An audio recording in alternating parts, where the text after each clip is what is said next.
Nazaret, Israel. Año 2025. Un silencio denso llenó la sala del pequeño museo parroquial cuando una niña de 10 años puso la palma de su mano sobre una tabla de madera que la gente había dado por inerte durante siglos y murmuró palabras que nadie esperaba escuchar. El aire olía a cera, a incienso y a polvo antiguo. Las luces amarillas temblaban como si escucharan también. Sofía Márquez tenía 10 años, cabello rizado y una manera extraña de recordar sonidos como colores. Los guías la describían como una niña sensible, no religiosa de nacimiento, pero con una habilidad que los expertos empezaban a llamar testimonio sensorial, una mezcla entre memoria sinestésica y una capacidad verbal para reconstruir escenas que nadie le había contado. Cuando Sofía apoyó la mano, su madre, Mariela Torres, apretó los dedos de su hija hasta que las uñas se clavaron en la piel. El cura local, padre Joseph Haddad, con más de 30 años en la diócesis, dio un paso atrás incrédulo. ¿De dónde sacaste eso?, preguntó sin saber a quién dirigirse. Sofía habló con la calma de quien repite un cuento conocido y señaló con su dedo la inscripción en arameo que los restauradores no conseguían leer. Aquí ella jugaba con una cuerda de cáñamo, dijo. Hacía una trenza con hierba y la escondía en el pozo para que los niños no la vieran.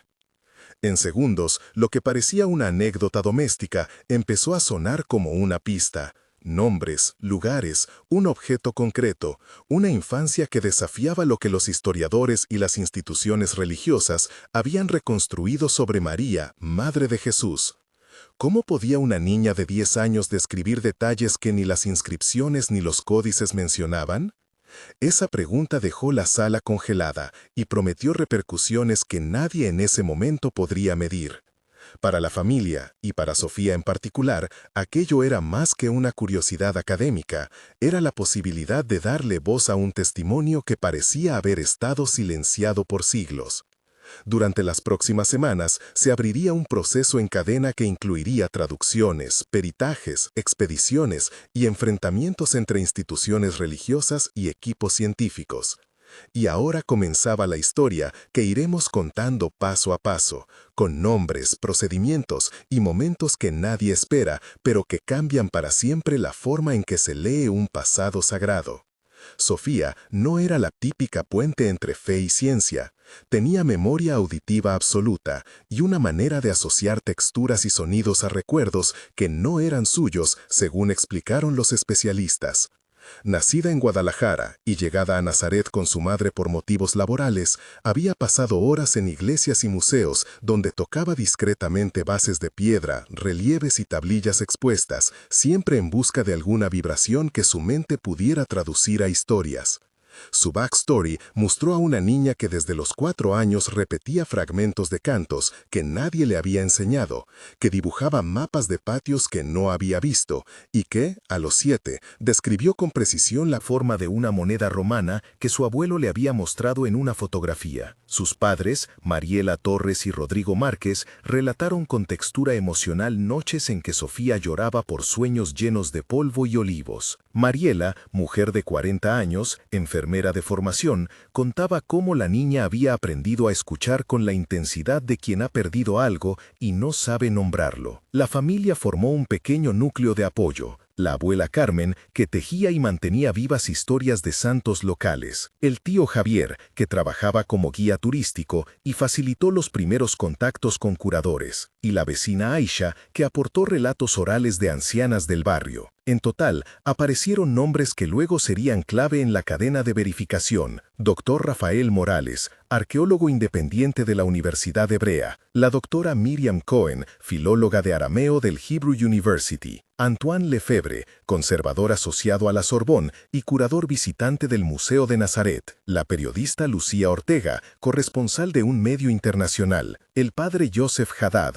custodio del Museo Parroquial. El hermano Antonio Ruiz, monje del monasterio de San Juan, que guardaba manuscritos. El capitán Omar Youssef, encargado de las operaciones subterráneas. Y la restauradora local Fátima Jalil, experta en conservación de pergaminos y tablas pintadas. Sus nombres aparecerían aparecían en actas, en videos y en comunicados. La presentación del objeto que lo desencadenó fue meticulosa en detalles sensoriales para que el público entendiera de qué hablábamos. Se trataba de una tabla de madera de ciprés con incrustaciones de plomo y una inscripción parcial en arameo, encontrada en 1937 en una cueva cercana a Nazaret, y catalogada como tabla doméstica con inscripción. Su superficie mostraba estratos de barniz oscuro, restos de pigmento rojo y un pequeño sello de plomo con una forma ovalada. Al tacto, decían los restauradores, la tabla crujía como si guardara humedad encerrada. En la vitrina del museo, el olor era una mezcla de madera vieja y resina. Los registros de inventario mencionaban que el objeto había sido sujeto de intentos de limpieza insuficientes que borraron parte del texto. Antoine Lefebvre lo había descrito en 2019 como fragmento doméstico con posible invocación ritual y lo había enviado a la Sorbonne para análisis microestructural. Sin embargo,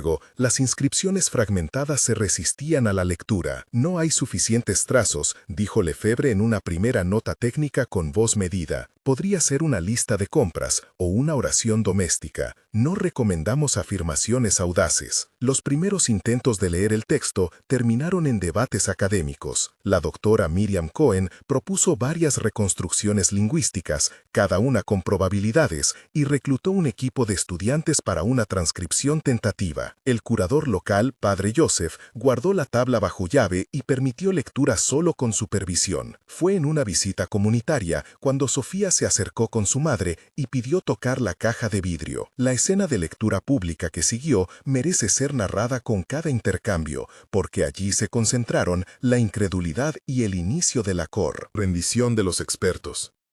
¿Puedes decirnos qué ves?, preguntó primero la restauradora Fátima con voz baja. Es madera, respondió Sofía, y tiene una herida como cuando un cuchillo falla. ¿Herida?, repitió Mariela con el corazón en la lengua. Es como una marca de mano, dijo Sofía. El padre Joseph preguntó, ¿mano de quién? Y la niña contestó, de aquella que recogía agua en el patio. ¿Qué patio?, insistió Antoine.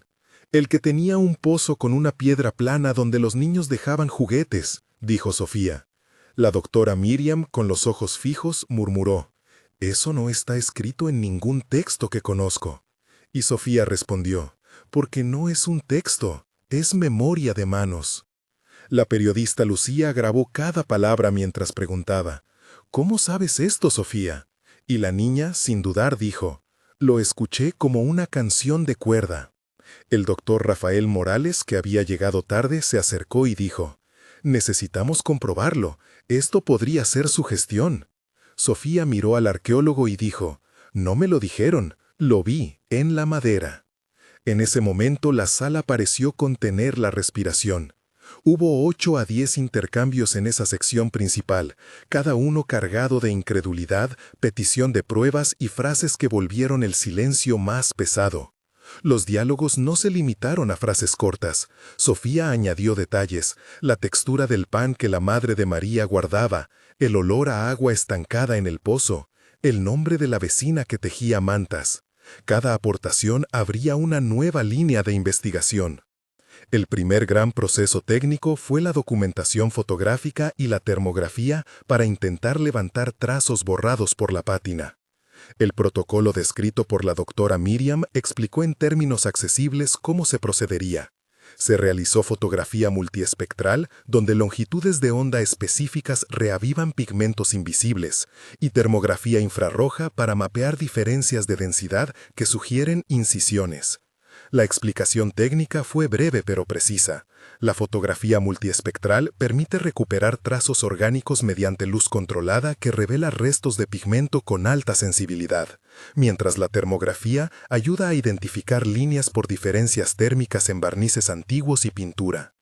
Este proceso de documentación ocupó una semana y fue seguido por un análisis de pequeña escala por paleografía. Paralelamente, se realizó un protocolo de conservación inicial para estabilizar la madera y evitar que la exposición a aire dañara las capas externas. Se aplicó una limpieza con solventes suaves y se selló en cámara con humedad controlada. La restauradora Fátima describió cada paso con cuidado. Limpieza con microespátulas, uso de solventes orgánicos de baja polaridad para eliminar depósitos recientes, aplicación de consolidante acrílico en baja concentración para fortalecer fibras y empaquetado hermético con gel de sílice para controlar humedad. Este procedimiento de conservación ocupó 2 párrafos en las actas y explicó por qué cualquier lectura apresurada podía ser destructiva. Las primeras lecturas resultantes mostraron fragmentos de palabras en arameo que cuando se combinaron con las descripciones de Sofía, dibujaron escenas domésticas y nombres no antes asociados. Surgió una palabra, que los filólogos interpretaron como una forma diminutiva de Miriam y otra que parecía aludir a un rito de preludio doméstico. El segundo proceso técnico obligatorio fue la datación por carbono 14 de una fibra de madera microextraída en condiciones esterilizadas. El laboratorio encargado, en la Hebrew University, detalló en su informe cómo se tomaron las muestras: extracción microperforada de 1 miligramo de material en cámara limpia, descontaminación por ultrasonido para eliminar contaminantes recientes, combustión catalítica y calibración con curvas dendrocronológicas regionales. El informe técnico describió con claridad que la datación por carbono 14 ofrece una ventana cronológica con márgenes de error que deben considerarse en contexto arqueológico, y que la confirmación requiere concordancia con estratigrafía y tipología. El resultado fue sorprendente y polémico a la vez. El laboratorio reportó una datación compatible con el primer siglo antes y después de nuestra era, lo que no descartaba su uso en contextos del tiempo de María, pero tampoco lo probaba de manera definitiva. La tercera explicación técnica se centró en la epigrafía y el uso de análisis de tinta. Se llevó a cabo una espectroscopía Raman para identificar componentes de pigmento y una cromatografía para detectar restos orgánicos que indicaran si el texto había sido reescrito en diferentes momentos. Este análisis mostró trazos superpuestos, posiblemente indicativos de una tabla reutilizada, práctica común en contextos humildes. Cada uno de estos procedimientos se documentó en 250 a 350 caracteres técnicos en los informes públicos para que quedara claro el rigor y los límites de lo encontrado. Con las evidencias iniciales, se organizó una primera expedición de campo a la cueva donde la tabla había sido originalmente hallada en 1937. El viaje reunió a varios de los nombres antes citados y a más personajes del entorno: el fotógrafo Matteo Ricci, el geólogo Dr. Samuel Ben Yehuda, la arqueóloga de campo Nurit Levy, el técnico de permisos Raúl Serrano y la voluntaria local Amina Said.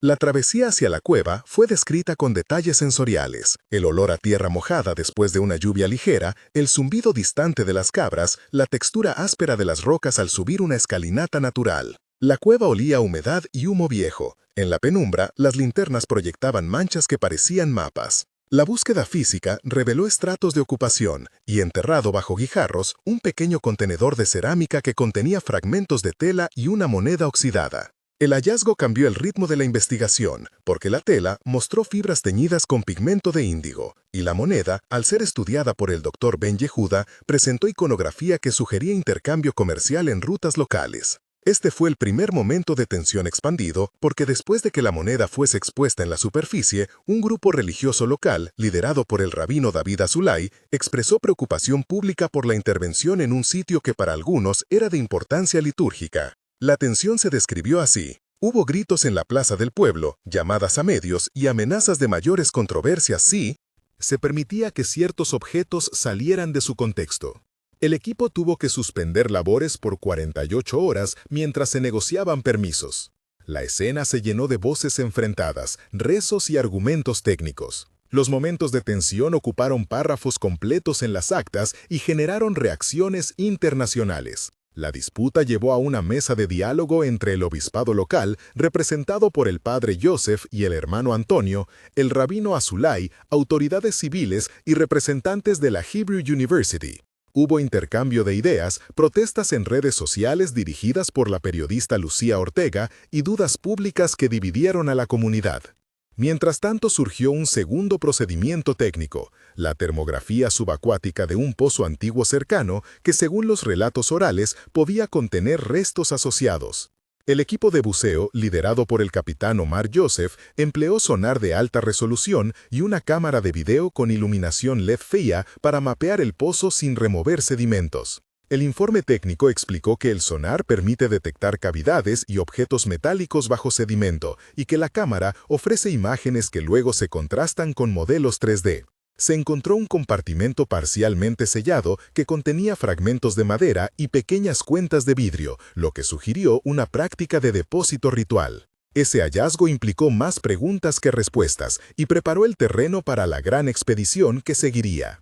La segunda expedición fue más ambiciosa y la describiremos con sensaciones y diálogos porque en ella se vivieron momentos de incertidumbre que empujaron a todos a límites físicos y legales. El equipo repitió los roles, Dr. Rafael Morales como director de campo, Dra. Miriam como responsable de epigrafía, Antoine como conservador, Padre Joseph y hermano Antonio por la parte religiosa, la periodista Lucía cubriendo in situ, el capitán Omar a cargo de operaciones subterráneas y la restauradora Fátima asegurando el correcto manejo del material. Además, se sumó la arqueóloga subacuática Nurit y el fotógrafo Mateo. Las jornadas comenzaron al amanecer, con el canto de gallos y el olor a pan recién horneado. La entrada a la cavidad secundaria estaba cubierta de hidra. Dentro, el silencio era denso, húmedo. El equipo usó cascos con luz y un detector de gases.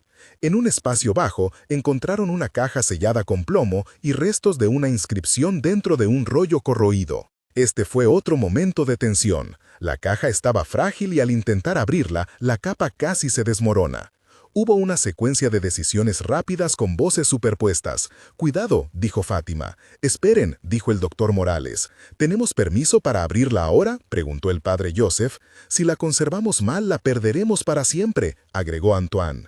La operación de apertura duró horas y requirió mantener la atmósfera controlada, registrando cada paso en video. Finalmente, dentro apareció un fragmento de pergamino con trazos de tinta que, según la doctora Miriam, contenía palabras que referían a una casa en un barrio de Nazaret y a una figura llamada Miriam Joven. La lectura parcial fue publicada primero como preprint y luego como noticia. La reacción fue inmediata. Cientos de correos, llamadas de instituciones, ofertas para transportar los fragmentos a laboratorios en Oxford y la Sorbonne y peticiones del Vaticano para participar en la custodia. Aquí se produjo un momento de mayor tensión institucional, porque abrir los archivos significaba afrontar posibles choques con interpretaciones dogmáticas. El padre Joseph recibió presiones para no exponer el material, mientras que los científicos exigían acceso total para análisis.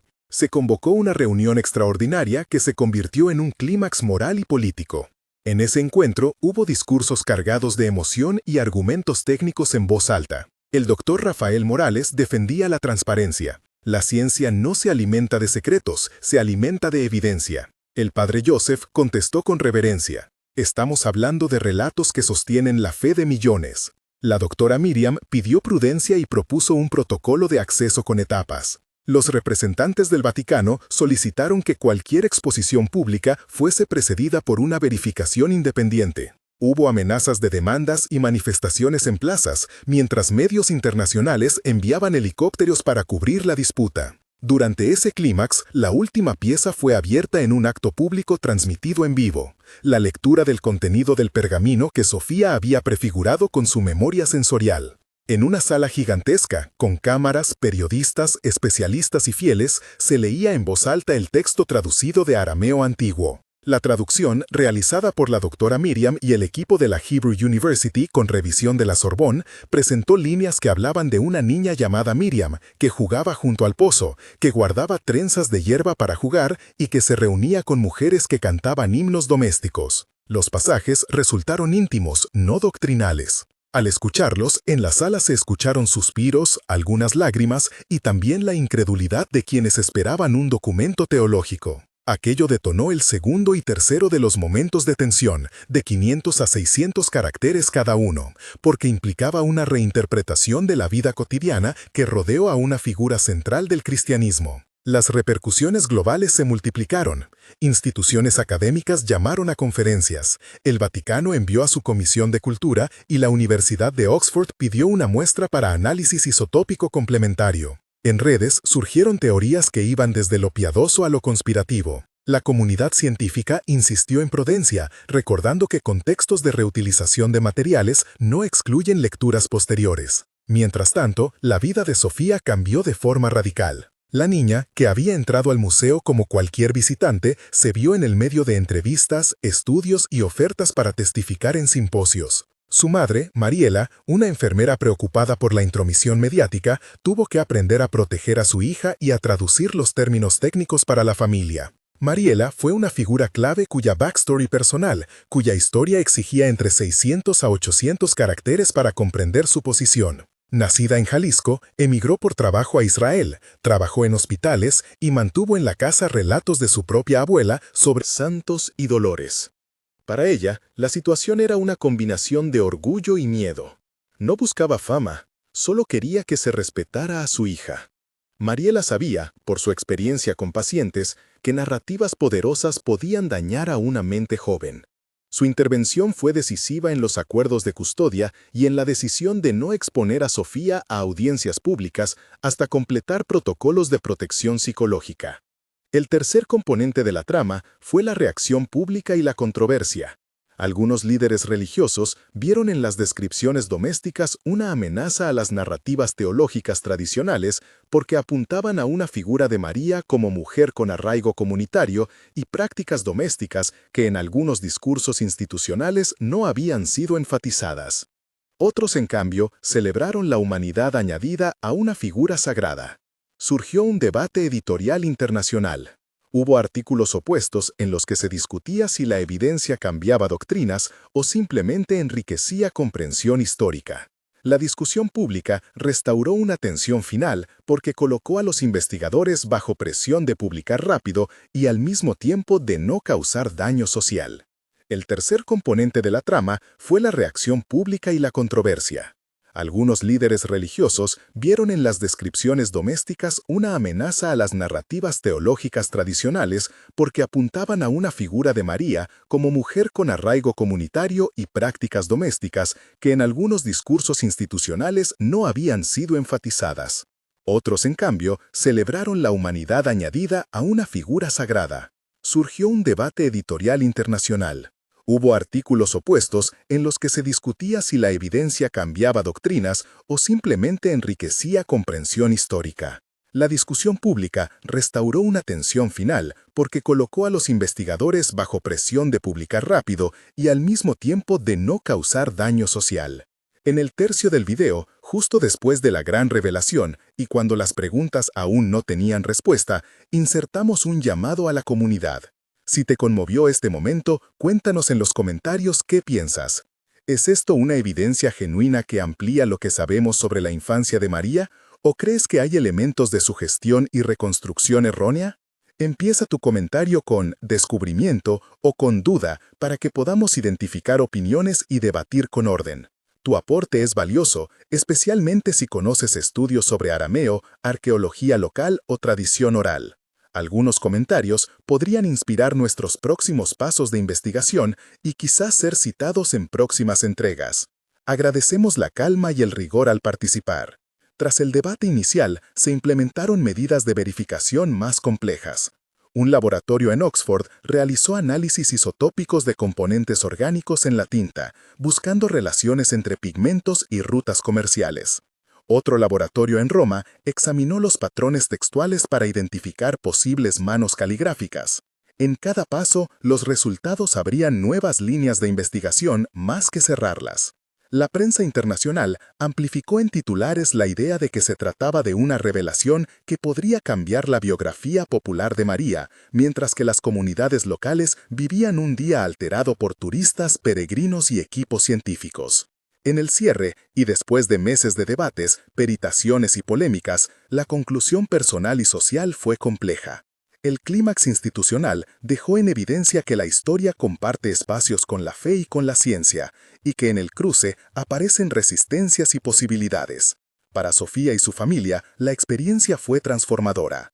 La niña regresó a la escuela con la curiosidad intacta y cierta fama local. Mariela, cauta, aceptó invitaciones selectas para charlas donde se habló de protección infantil.